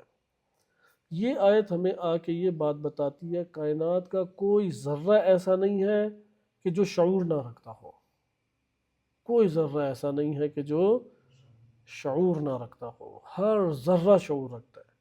فرق کیا ہے؟ شعور کی مقدار میں فرق ہے۔ سب سے قلیل شعور کس کا ہے؟ جمادات کا، پتھر، اینٹ، ذرات، کنکر، یہ ریت کے ذرات، یہ سارے کی سارے کیا ہیں؟ بہت قلیل شعور رکھتے ہیں، بہت قلیل شعور رکھتے ہیں، ان کی مقدار بہت کم ہے۔ اس کے بعد شعور کا لیول کس کا آتا ہے؟ نباتات کا۔ جمادات سے اوپر شعور رکھتے ہیں، اس لیے حس کر لیتے ہیں، صحیح؟ ہم تو ہر بے جان چیز کو سمجھتے ہیں یہ ساری بے شعور ہیں۔ البتہ ہمارے ہاں عام محاورہ ہے، وہ انسانوں کو بھی بے شعور سمجھتے ہیں، لیکن انسان کے پاس اچھا خاصا شعور موجود ہے۔ نباتات وہ جمادات سے اوپر شعور رکھتے ہیں، نباتات سے اوپر حیوانات کا شعور ہے، حیوانات سے اوپر انسان کا شعور ہے، لیکن اس کی بھی ایک لمٹ ہے۔ انسان یہ نہیں جان سکتا کہ پتھر کتنا مقدار کا شعور رکھ رہا ہے، نہیں انسان سمجھ سکتا کہ نباتات کتنا شعور رکھ رہے ہیں، نہیں سمجھ سکتا کہ حیوانات کتنا شعور رکھ رہے ہیں، ورنہ اللہ سبحانہ و تعالیٰ کی معرفت کا شعور ہر ذات رکھتی ہے، ہر ذات، اس لیے وہ گویا بھی ہوگی، جیسے کہ قرآن نے اس بات کو ذکر بھی کیا ہے کہ روز قیامت اللہ سبحانہ و تعالیٰ جب اٹھائے گا تو انسان کے ہاتھ پاؤں جو ہیں وہ گواہی دیں گے، ٹھیک ہے؟ انسان کے کیا ہیں؟ ہاتھ پاؤں گواہی دیتے ہوئے اسے کہیں گے کہ انہوں نے میرے ساتھ یہ کیا، انہوں نے یہ کیا۔ سورہ فصلت میں ہے وَقَالُوا لِجُلُودِهِمْ لِمَا شَهِدتُّمْ عَلَيْنَا، کیا وہ کہیں گے؟ اپنے جلدوں کو کہیں گے تم نے کیوں قربانی دی؟ یہ اس اوپر آیت پڑھے حَتَّى إِذَا مَا جَاءُوهَا، کہ جب وہ آئیں گے جاؤوها اپنے ان اعضاء و جوارے کے ساتھ، شہد علیہم سمعہم، ان کی سماعتیں گواہی دیں گی، وابصارہم، ان کی نگاہیں آنکھیں گواہی دیں گی، وجلودہم، ان کی جلدیں گواہی دیں گی، کس چیز کی؟ بما كانوا يعملون، چونکہ جلد کو عذاب ملے گا، جلد کہے گی میرا کیا قصور ہے ادھر، کیا تو اسی نے بندے نے ہے۔ وقالوا لجلودہم، وہ کہیں گے اپنی اس جلد کو، لما شہدتم علینا، کیوں ہمارے اوپر گواہی دی ہے؟ قالوا انطقنا اللہ، ہمیں اللہ نے بلوایا ہے، الذی انطق کل شیء، یہ ایک اور ہمارے پاس دلیل ہے، ہر شے بول سکتی ہے، ہر شے کیا ہے؟ وہ گویا ہے، وہ گویا ہے، اپنے وجود سے گویا ہے۔ وَهُوَ خَلَقَكُمْ أَوَّلَ مَرَّةٍ، پہلی مرتبہ جس نے تمہیں خلق کیا تھا وہ ہستی ہے، وَإِلَيْهِ تُرْجَعُونَ، اور تم اس کی طرف لوٹ کے آؤ گے۔ تو پھر قرآن آ کے کہتے ہیں کہ وَمَا كُنْتُمْ تَسْتَتِرُونَ، اور جو تم لوگ چھپایا کیا کرتے تھے، أَن يَشْهَدَ عَلَيْكُمْ سَمْعُكُمْ، کہ تمہاری جو سماعتیں تمہارے اوپر جو گواہی دینے سے اپنے آپ کو چھپاتے تھے۔ تو پھر آگے سلسلہ کہ انسان یہ سمجھتا ہے کہ یہ گواہی نہیں دیں گی، صحیح ہے، لیکن حقیقت کیا ہے کہ یہ گواہی دیں گی۔ سورہ نمل آیت نمبر 18 دیکھیں، اس میں بھی ارشاد ہوتا ہے حَتَّى إِذَا أَتَوْا عَلَى وَادِ النَّمْلِ، صحیح ہے، چونٹی کی وادی میں آ گئے وہ، قالت نملۃ، تو چونٹی نے کہا یا ایھا النمل، اے چونٹیو، ادخلوا مساکنکم، اپنے گھروں میں گھس جاؤ، لا یحطمنکم سلیمان وجنودہ، سلیمان اور ان کا لشکر تو تمہیں بالکل مسل کے رکھ دے گا، وہم لا یشعرون، انہیں شعور ہی نہیں ہے اس کا، انہیں نہیں پتہ یہ کیا دنیا ہے چونٹیوں کی، کائنات ہے چونٹیوں کی دنیا ایک، انہیں خبر نہیں ہے۔ لہٰذا یہاں پہ آپ نے دیکھا کہ ولیکن لا تفقہون تسبیحہم، ہم ان کی تسبیح نہیں جانتے، یہ بلند و بالا پہاڑ تسبیح کر رہے ہیں، یہ چلاتی ہوئی ہوائیں وہ تسبیح کر رہے ہیں، یہ سر سبز جو ہمیں ہریالی نظر آتی ہے ہر ذرہ کیا ہے؟ وہ تسبیح کر رہا ہے، لہذا ہم ان کی تسبیحات کو نہیں سمجھتے۔ یہ ایک مطلب ہے قرآن میں خود کئی ہمارے پاس آیات ہیں کہ ہم جن کو سمجھتے ہیں کہ یہ بے شعور ہیں، یہ کسی قسم کا ادراک نہیں رکھتے، یہ درک رکھتے ہیں، اس سے ایک مطلب اور حل ہو جاتا ہے۔ یہ عرفا نے بات کی ہے، چونکہ قرآن کریم کی بہت ساری چیزیں ہیں وہ ان کے کلام میں ہمیں سمجھ آتی ہیں کہ اس کی ایک تشریح بنتی ہے، بقیہ بھی تشریحات ہم پڑھ سکتے ہیں، جو اس میں سے تشریح بہتر ہوگی اسے ہم اختیار کر سکتے ہیں۔ وہ یہ کہتے ہیں کہ اس کا یہ مطلب ہے کہ ہر ذرہ جو ہے اس کی برزخ ہے، ہر ذرہ جو ہے اس کی برزخ ہے، چاہے جمادات ہوں، چاہے وہ کنکر ہوں، ذرات ہوں، ایٹم ہوں، سیلز ہوں، نباتات ہوں، حشرات ہوں، حیوانات ہوں، ہر ذرے کی برزخ ہے۔ اس کا جسم ادھر ہے تو وجود برزخی ہے، برزخ سے آگے وہ نہیں جائے گا۔ اترنے میں جب اترے تھے اس دنیا میں، چونکہ یہ میں عرض کیا کہ اگلے عشرے رمضان المبارک میں ٹاپک پڑھیں گے کہ اللہ نے نظام فعل، اپنا فعل الہی کا نظام کیسے خلق کیا ہے، یہ افعال کیسے صادر ہو رہے ہیں اور کیسے ظاہر ہو رہے ہیں۔ ایک دو تشریحات ہیں ہماری، وہی عقائدی کلامی کتابوں میں، فلسفہ اور عرفان، انہی تین کی بنیادی تشریحات ہیں۔ تو ہم دیکھیں گے جو قرآن ہمارے سامنے تشریحات پیش کر رہا ہے، اس کو زیادہ اچھے انداز میں وضاحت کس نے کی ہے، وہ ہر انسان خود عقل و فکر سے دیکھ سکتا ہے، لیکن قرآن کریم ہی کے تناظر میں ہم اسے پڑھیں گے تو وہاں پہ یہ بات آئے گی ہر شے اللہ سبحانہ و تعالیٰ سے صادر ہو رہی ہے، اور آنے سے پہلے علم الہی میں تھی، ہر ذرہ وہ آیا عالم عقل، ادھر سے اترا عالم ملکوت جسے عالم ذر بھی کہتے ہیں، جسے عالم برزخ واپسی کے سفر کے اوپر کہتے ہیں، صحیح ہے؟ کیونکہ ایک ہے ابتدا اور ایک ہے رجوع، ابتدا اور رجوع آمنے سامنے ہی مراحل ہیں ایک ہی، لیکن ان مراحل میں جن سیڑھیوں سے آئے ہیں ان سیڑھیوں سے نہیں اوپر جائیں گے، انہی سیڑھیوں کے مد مقابل ایک اور سیڑھیاں ان سے اوپر جائیں گے، سمجھ آئی؟ یعنی دو ریل کی پٹریاں نہیں جیسے ہوتی، اگر ادھر سے آئے تھے تو اسی کے اوپر نہیں واپس جائیں گے، بلکہ کہاں جائیں گے؟ اس کے ساتھ والے سے واپس جائیں گے، لیکن وہ بالکل ایک دوسرے کے آمنے سامنے ہے۔ اس لیے عالم عقل جو ادھر کہتے ہیں یا عالم جبروت کہتے ہیں، اس کے بالکل مد مقابل جہان کا نام ہے قیامت، واپسی کے سفر میں۔ قیامت سب کی نہیں ہے، قیامت ہر ذرے کی نہیں ہے، ہر حیوان کی نہیں ہے، ہر شجر کی نہیں ہے، انسانوں کی ہے۔ اچھا، وہ جب اترے تھے تو پھر اگلا ان کا سٹاپ آیا عالم ملکوت یا عالم ذر بھی کہتے ہیں، اسی کے مد مقابل وہ جو عالم ہے اسے کہتے ہیں عالم برزخ یا قبر۔ ادھر برزخ اور قبر نام نہیں ہے، لیکن واپسی پہ نام کیا ہے؟ ہاں، کیونکہ ادھر کیا وہ بند ہے، ادھر جب وہ عالم عقل میں آیا تو بند تھا، صحیح ہے، کوئی شکل و صورت بھی نہیں تھی۔ عالم ذر میں آیا تو شکل و صورت ہے اب اس کی، درست، لیکن ہے بند ہی، نکلی نہیں ہے ساری کی ساری۔ پھر عالم مادہ میں آیا تو ادھر جسم بھی مادی مل گیا، اسے مادی جسم بھی مل گیا، اب اس نے جانا ہے واپس، اب اسی طرح سے واپس جائے گا۔ عالم مادہ میں سب کچھ ظاہر کرنا جو لے کے آیا تھا، عالم مادہ اللہ نے کیوں قرار دیا ہے؟ کہ اس نے سب کچھ ظاہر کرنا جو اپنے وجود میں رکھا ہے۔ اب یہاں سے جب اس نے واپس جانا ہے تو عالم مادہ کے بعد اسی عالم ذر کے مقابلے میں کیا ہے؟ عالم برزخ۔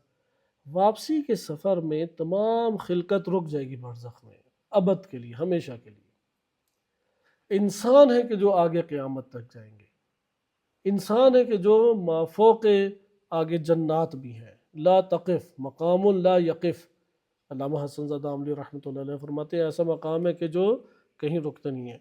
آخری نکات اس میں ذکر کر کے زحمات آپ کی تمام کی جاتی ہیں۔ سبوح، بس آپ نے یہ عوالم کا تذکرہ دیکھا کہ اس سے ہمیں ایک اور بات سمجھ آئی، لا تفقہون تسبیحہم، یہ چھوٹی بات نہیں ہے، صحیح، چھوٹی بات نہیں ہے، اسی لیے بسم اللہ پڑھا کریں۔ انسان جو ہے وہ اپنے عزت کو بچانا چاہتا ہے، اپنے ناموس کو بچانا چاہتا ہے، تو کیا پڑھنا چاہیے؟ اعوذ باللہ و بسم اللہ۔ اللہ تعالیٰ اسے ڈھانپ دیتا ہے، جس طرح اللہ تعالیٰ تاریکی لاتا ہے نا، ہر شے چھپ جاتی ہے یا نہیں، ہر شے چپ ہو جاتی ہے یا نہیں۔ یہ خاموشی بہت تعجب آور ہے، بہت۔ سورج نکلتا ہے تو شور شرابہ آ جاتا ہے، اور تاریکی آتی ہے تو سارا سناٹا ایک چھا جاتا ہے۔ خدا کی عجیب قدرت ہے یہ۔ اسی طریقے سے اگر ایک انسان مثلا زوج اور زوجہ قربت اختیار کریں، اعوذ باللہ نہ پڑھیں، تو ان کا براہ راست مشاہدہ کرنے والی کئی خلقت ہوتی ہے۔ اگر چاہتے ہیں کہ اس کی خلقت جو ہے دیگر نہ دیکھیں تو اعوذ باللہ پڑھ لیں، خدا اسے چھپا دیتا ہے۔ لباس تبدیل کرتے ہوئے بھی یہی ہے، بسم اللہ پڑھ لیا کرو۔ نہیں پڑھو گے تو پھر بیٹھے ہوئے ہیں کہ جو فوراً براہ راست لائیو منظر دیکھنے کے لیے جھانکیاں مارنے کے لیے آمادہ ہوتے ہیں، بلکہ شریک ہو جاتے ہیں۔ روایات میں تو وارد ہوا ہے کہ اگر زوج اور زوجہ آپس میں قربت اختیار کریں اور بسم اللہ نہیں پڑھتے تو شیطان بھی اپنا حصہ ڈال دیتا ہے، پھر وہ اولاد جو آتی ہے وہ صرف آپ کی یا ہماری نہیں ہے، شیطان کا بھی اس میں ایک حصہ موجود ہوتا ہے، اور اس شیطان کے حصے سے پتہ لگتا ہے کتنا شریر ہے، یعنی شریر فساد والے عام میں۔ ایک تو اپنے بچپنے کی صورت میں ہوتا ہے نا، ایک دفعہ جتنی ہدایات کر دیں کوئی اثر ہی نہیں ہے اسے، جتنا اس کو سمجھایا جائے، عبرتیں دکھائی جائیں، شر ہے اس نے انجام دینا اشارہ۔ جیسا کہ بخت نصر کے بارے میں آیا ہے کہ ہمارا وہ ٹاپک گزر گیا کہ بنی اسرائیل کی جو جنگیں تھیں تو اللہ سبحانہ وتعالیٰ نے اسے مسلط کیا تھا، بہت ظالم انسان، کرۂ ارض کے اوپر چند دو سے تین جو افراد ہیں ان میں ایک نام اسی کا ہے، بخت نصر یا بخت نصر۔ تو اس کے حوالے سے کہ کس نے تباہی پھیرنی ہے کہ نبی خدا کو اللہ تعالیٰ نے وحی کی کہ جاؤ دیکھو، تو دیکھا کہ ایک غریب علاقے کے اندر بدترین جگہ کے اوپر ایک خاتون خنزیر کا جو دودھ ہے وہ ایک بچے کو پلا رہی ہے، کہا کہ یہ ہے وہ بخت نصر۔ یہ نہ سمجھے ٹرام جیسے بندے عام آرام سے جس طرح سے ہم گھروں میں پلتے بڑھتے ہیں پیدا ہو جاتے ہیں، نہیں، وہ عجیب و غریب بیماریوں کا اور پیچھے گناہوں کا، قباحتوں کا یہ مجموعہ ہوتے ہیں، تب جا کے اس طرح کی کردار نکلتے ہیں۔ خلاصہ کلام یہاں پہ آپ نے ملاحظہ کیا کہ یہ ہمارے پاس تکوینی اثرات تھے، اور اس میں آپ نے دیکھا کہ ہر چیز تسبیح کر رہی ہے، جب تسبیح کر رہی ہے تو شعور ہے، جب شعور ہے تو برزخ ہے۔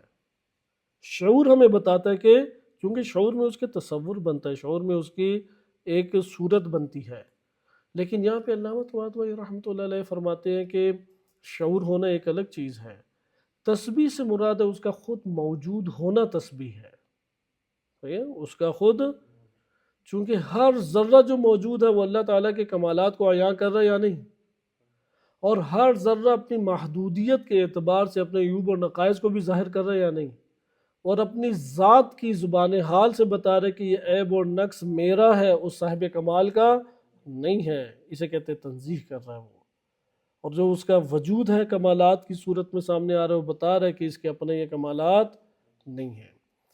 آیت اللہ جوادی عاملی رحمت حافظہ اللہ تعالیٰ نے ایک بڑی خوبصورت بات کی ہے، اور انہوں نے بتایا کہ تسبیح کا یہ تشریح ہے جو علامہ طباطبائی رحمۃ اللہ علیہ نے المیزان میں ذکر کی ہے، در حقیقت اس کی یہ تشریح ہے کہ یہ تشریح ہمیں بتاتی ہے کہ تین چیزیں آپ کے پاس ہوں تو تسبیح وجودی تب جنم لے رہی ہے، تین سورج، یہ جو تین آپ کے پاس امور بنتے ہیں یہ بتاتے ہیں، لیکن اس جگہ پہ جو خصوصی دقت کا نقطہ ہے وہ یہ ہے کہ تسبیح حمد کے ساتھ کیا مخلوط ہے، تسبیح خالص ادھر نہیں ہے، تسبیح حمد کے ساتھ کیا ہے، خلط ہے، مخلوط ہے۔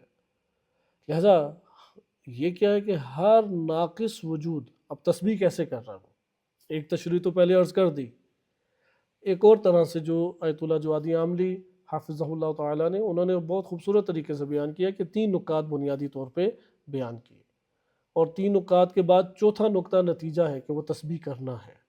پہلا نقطہ یہ ہے کہ ہر ناقص وجود کو اپنے نقص کا اعتراف ہے، یہ جو کہتے ہیں نا کہ وہ دل نہیں مطمئن ہو رہا ہے عبادات سے، ہماری عبادات خالص نہیں ہے، علم نہیں ہے، کیا کریں ہم، نماز پہ توجہ چلی جائے، یہ وہ فلاں، انسان جس منزل پر بھی پہنچ جائے یہ احساس ہمیشہ باقی ہے، یہ احساس اس وقت تک باقی ہے کہ جب اپنے سے وہ توجہ ہٹا کے کامل توجہ اللہ کے اوپر مبذول نہ کر دے، تب تک اس کے اوپر یہ احساس باقی رہے گا نقص کا احساس جو ہے یہ خود کمال ہے، احساس نقص کیا ہے، خود کمال ہے۔ بعض سمجھتے ہیں کہ بس یہ احساس ختم ہو جائے، یعنی یہ احساس ختم ہو جائے کہ میں حق بندگی ادا نہیں کر سکا، اگر یہ احساس ختم ہو جائے تو پھر دیندار نہیں رہو گے، یہ احساس ختم ہو جائے کہ میرے پاس بس جو علم آنا تھا آ گیا، کافی ہے میرے لیے، آ جائے تو اس کا کمال ختم ہے،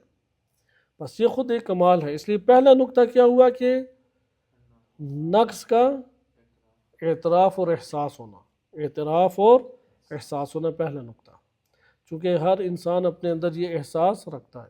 نمبر دو، جب وہ یہ احساس رکھتا ہے تو اپنے نقص کو دور کرنے کے لیے کیا کرے گا، کسی کی طرف رجوع کرے گا، پناہ لے گا، مدد لے گا، اس کے پاس جائے گا۔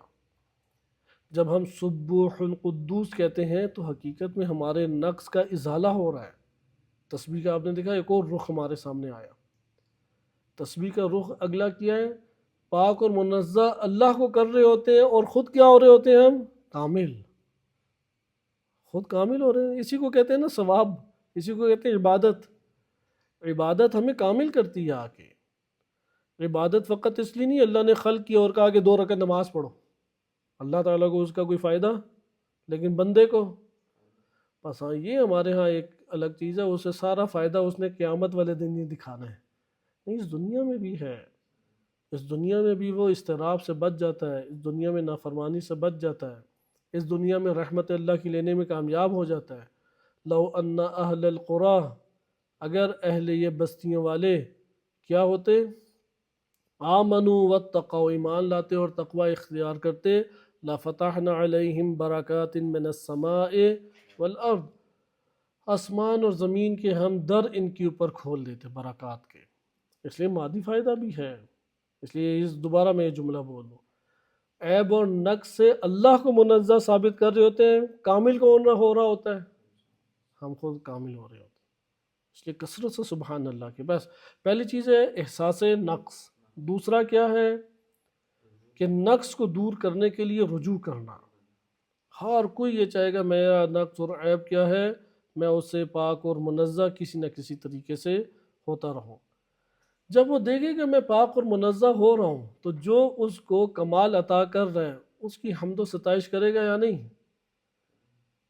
اس کی تسبیح کو ذکر کرے گا یا نہیں کہ تو ہر عیب اور نقص سے پاک ہے؟ یہ جب 3 امور آپس میں جڑ جاتے ہیں تو چوتھا امر وجود میں آتا ہے، اور وہ کیا؟ ان من شیء الا یسبح بحمدہ، اس کی حمد کے ساتھ تسبیح پھر ہر شے کرتی ہے۔ یہ ہمارے پاس نقطہ وارد ہوا کہ جس میں آپ نے ملاحظہ کیا کہ کافر ہو یا مسلم، چھوٹا ہو بڑا ہو، جاندار ہو بے جان ہو، کوئی شعور رکھتا ہے یا ہماری لغت کے مطابق شعور نہیں رکھتا، ہر شے اللہ سبحانہ وتعالیٰ کی تسبیح فرما رہی ہے، تسبیح کر رہی ہے۔ ہم اس تسبیح کا ادراک نہیں رکھتے، اور ادراک نہ رکھنا اس بات کی دلیل نہیں ہے کہ وہ شے اللہ سبحانہ وتعالیٰ کی توحید حقیقی سے اور توحید اپنی خلقت سے وہ نہیں آگاہ، وہ ہر شے آگاہ ہے۔ لیکن جہاں اللہ نے اختیار کی دنیا دی، یعنی ایک کمرہ آپ بچوں کو دیتے ہیں، کہتے ہیں جو کرنا تم نے کر لو، اس دنیا میں آنے کا مسئلہ یہی ہے کہ تم نے جو کرنا ہے اس مدت تک کر لو جب تک اس کمرے سے تمہیں باہر نہیں لے کے جاتے۔ تو یہاں پر بھی حاکم اللہ کے قوانین ہیں، یہاں پر بھی اللہ سبحانہ وتعالیٰ کے جبروت موجود ہے، چونکہ ہم اپنی آزادی میں مختار ہیں یا مجبور ہیں۔ جملہ تھوڑا سا سخت لگے گا لیکن تھوڑا سا غور کریں، ہم اپنے اس دنیا میں آزاد با اختیار زندگی بسر کرنے میں اختیار رکھتے ہیں یا مجبور ہیں؟ یعنی ہم میں سے کوئی یہ کر سکتا ہے کہ وہ اپنے اختیار کے بغیر پانی پیے؟ یعنی اللہ تعالیٰ نے مجبور کیا کہ اب پیو پانی، یا اختیار سے پانی پینا ہے؟ ہم نے اختیار سے پانی پینا ہے نا ہم نے، بس اس اختیار کے لینے میں ہم مجبور ہیں، اس اختیار کے لینے میں ہم کیا ہیں؟ مجبور، اور یہ خلقت کے تقاضوں کے تحت ہم نے لیا ہے، خلقت کے تقاضوں کے تحت لیا ہے۔ وَإِلَّا قرآن کریم نے واضح طور پہ اس بات کو ذکر کیا ہے کہ ہم نے اس کو عرض کیا تھا، پیش کیا تھا سب کے سامنے، لیکن سب نے انکار کیا۔ وہ سب کے سامنے انکار یہ نہیں ہے کہ ان کو کیا تھا تم لوگے، اس نے کہا نہیں نہیں جی یہ جہنم نہیں صحیح جاتی، مجھ سے آپ لے لیں۔ پھر زمین سے پوچھا تم لوگے، کہا کہ زمین نے نہیں میں بھی نہیں لیتی، آسمان سے پوچھ لیں تو میرے تو معاف رکھیں۔ آسمان سے پوچھا تو آسمان نے کہا نہیں نہیں اتنی بڑی یہ ذمہ داری نہیں لے سکتا۔ انسان سے پوچھا، انسان نے کہا ہاں ٹھیک ہے مسئلہ کچھ نہیں ہے، اس لیے ظلوماً جہولا۔ یہ ادھر تقاضا نہیں ہے، اس طرح سے کوئی سوال جواب نہیں ہوا۔ امانت انسانیت تھی، یہ امانت اللہ نے پیش کی۔ پہاڑ کو دیکھا استطاعت نہیں رکھتا، زبان حال بیان کی وجود کی، یہاں پر زمین کے ساتھ مقایسہ کرے زمین استطاعت نہیں رکھتی۔ ان کا انکار کیوں ہے؟ چونکہ استطاعت نہیں رکھتے۔ انسان نے قبول کیوں کیا ہے؟ چونکہ استطاعت وہ رکھتا ہے۔ اس لیے اس آیت کریمہ کو بھی ہم تیزی سے پڑھ لیں تاکہ برکات رمضان المبارک خصوصاً اس رات جو محضر قرآن میں حاضر ہے اس حقیقت سے بھی واقف ہو جائیں۔ کائنات میں فقط انسان کیوں ہے کہ جو اتنے اختیار کے ساتھ زندگی بسر کر رہا ہے اور عمل انجام دے رہا ہے۔ اِنَّا عَرَضْنَا الْأَمَانَةَ، ہم نے جو امانت ہے وہ پیش کی، علی السماوات والارض، آسمانوں اور زمین پر، والجبال اور پہاڑوں پر، فابین ان یحملنها، انکار کر دیا کہ نہیں ہم نہیں یہ اٹھا سکتے۔ یہ انکار وجودی ہے، یہ انکار استطاعت ہے۔ واشفقن منها، اور ڈر گئے، گھبرا گئے۔ وہ وہی کہ جو نبی صلی اللہ علیہ وسلم برداشت کر لیتے تھے، وہ جب پہاڑ کی اوپر آئی لَرَأَيْتَهُ خَاشِعًا مُتَصَدِّعًا، کہ وہ ڈر اور خوف کے مارے ٹکڑے ٹکڑے پہاڑ ہو جائے گا۔ وہ تجلی جو موسیٰ علیہ السلام کے سامنے جب آئی اور پہاڑ کے اوپر چمکی اور پہاڑ ریزہ ریزہ ہو گئے اور بے ہوش ہو گئے، لیکن یہی تجلی جو ہے یہ برداشت کی نبی صلی اللہ علیہ وسلم نے۔ واقعاً نہیں کوئی برداشت کر سکتا یہ۔ ادھر انسان سے مراد بھی ہم فقط نہیں ہیں، ہم تو اس کی ردیف میں آ رہے ہیں نا۔ وَحَمَلَهَا الْإِنسَانُ، انسان نے اسے اٹھا لیا، کیوں؟ کیونکہ استطاعت رکھتا تھا۔ إِنَّهُ كَانَ ظَلُومًا جَهُولًا، اس کی مختلف تشریح ہے۔ ادھر کیوں کے معنی نہیں ہے، انہو کا معنی کیوں کے نہیں ہے۔ بے شک انسان ظلوماً یعنی ظلمت میں، جہولا یعنی جہالت میں ہے۔ مثبت معنی بھی ہو سکتا ہے، منفی بھی، یعنی انسان کو مقام اتنا بلندی ہے لیکن آتا اسی طرف ہے ہمیشہ، ظلوماً جہولا کی طرح مقام بلندی ہے۔ یہ بھی ہو سکتا ہے کہ اللہ تعالیٰ سے اگر مقایسہ کریں تو انسان کے پاس حقیقتاً کچھ نہیں، سب چیزیں عنایت اللہ سبحانہ وتعالیٰ کی ہیں۔ یہ ہمارے پاس معانی چند سامنے آئے، اور اس آیت کریمہ کو آپ نے مطالعہ کیا، سورہ نور کی جو آیت نمبر 41 ہے کہ الم ترى ان اللہ، کہ اللہ سبحانہ وتعالیٰ یسبح، اس کے لیے تسبیح کرتی ہیں، لہو من فی السماوات والارض، جو کچھ آسمانوں اور زمین پہ، والطیر صافات، اور پرندے پر پھیلاتے ہیں۔ یہ بھی بڑی قرآن کی کئی آیات بتاتی ہیں، یہ پرندوں کا پر پھیلاتے ہوئے اڑنا یہ چھوٹی چیز نہیں۔ کس نے آسمانوں میں اسے تھاما ہوا ہے؟ قرآن واضح کہتا ہے اللہ تعالیٰ نے تھاما ہے، ارادہ الہی ہے کہ وہ نیچے نہیں گرتے۔ کل قد علم صلاۃ و تسبیحہ، ہر کوئی اپنی صلاۃ و تسبیح کو جانتا ہے۔ اس کو تھوڑا سا انشاءاللہ اگلے ہم درس میں حل کریں گے، اس سے پہلے والے ہم نے نکات کو ملاحظہ کیا۔ صلی اللہ علیہ سیدنا محمد و آلہ الطاہرین۔